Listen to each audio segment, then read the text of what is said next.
Rafael Struijk lengkapi dokumen naturalisasi serta jalani tes medis. Calon pemain naturalisasi untuk timnas U20 Indonesia, Rafael Struijk telah tiba di tanah air untuk melengkapi dokumen dan siap menjalani tes medis.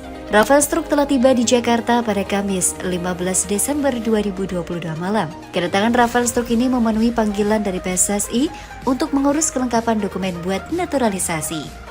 Sebagaimana diketahui, pemain keturunan Belanda Indonesia sebelumnya telah ikut dalam TC Timnas U20 Indonesia di Eropa. Rafael ikut dalam TC Timnas U20 Indonesia karena Sintayong ingin melihat lebih dulu kemampuan pemain tersebut.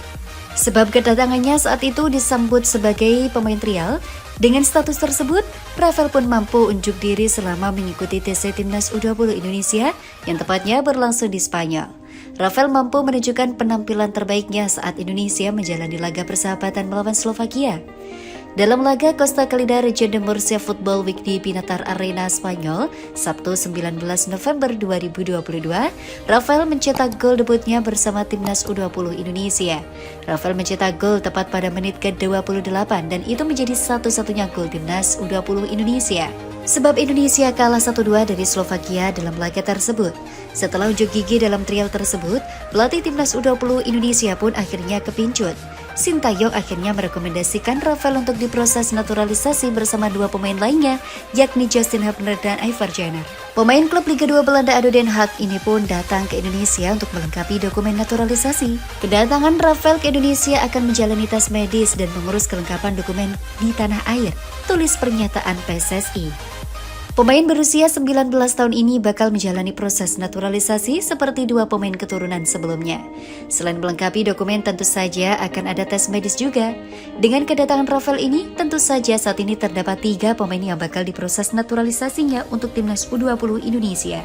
Sebagaimana diketahui, naturalisasi ini dilakukan demi menambah kekuatan Timnas U20 Indonesia di Piala Dunia U20 2023. Sintayong memang terus mencari pemain keturunan terbaik untuk bisa menambah kekuatan Timnas Indonesia. Sebelumnya juga ada beberapa nama pemain keturunan lainnya, tetapi belum ada rekomendasi baru dari Sintayong. Teranyar, nama Rafael yang direkomendasikan ke PSSI untuk dinaturalisasi.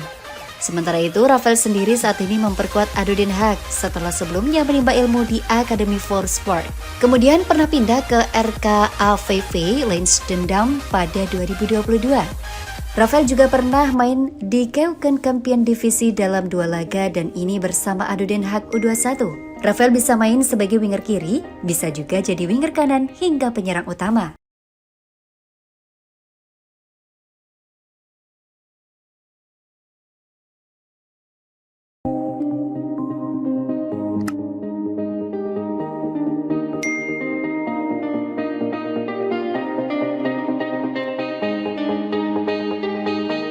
Empat calon pemain naturalisasi Timnas Indonesia U20, nomor 3 sudah tiba di Indonesia. Peta persaingan di skuad Timnas Indonesia U20 semakin tak beraturan lagi bagi produk lokal setelah sederet pemain berlabel naturalisasi bergabung Garuda Muda.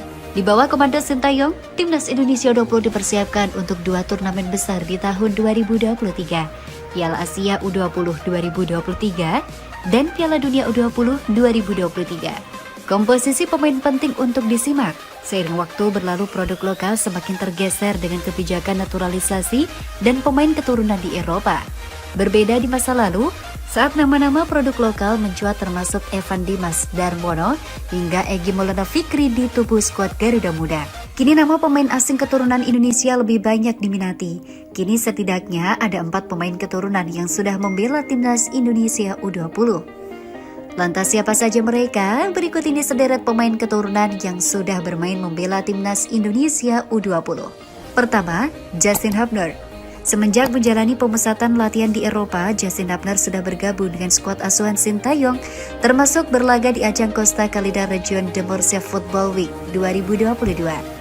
Saat itu, Justin Hubner belum menyatu dengan permainan tim karena belum mengikuti latihan secara normal. Seiring waktu berlalu, sang pemain dipercaya sebagai starter dan membuktikan kualitasnya. Kedua, Ivar Jenner. Kedatangan Ivar Jenner satu paket dengan Justin Hubner dan sudah cukup lama mengikuti TC Timnas Indonesia U20 di Eropa.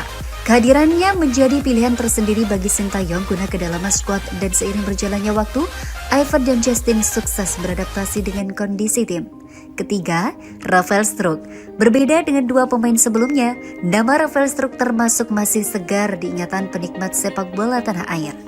Sudah sebulan lamanya, Rafael datang dan turut mengikuti pemusatan latihan timnas Indonesia U20 di Eropa. Keempat, Zico Sore. Satu paket dengan Rafael, sempat mengalami masalah yang sama, yakni organisasi tim yang masih kurang dan belum konsisten. Namun kualitas individunya dengan Rafael tidak jauh berbeda dan mendapat pujian dari Sintayong dari segi tersebut.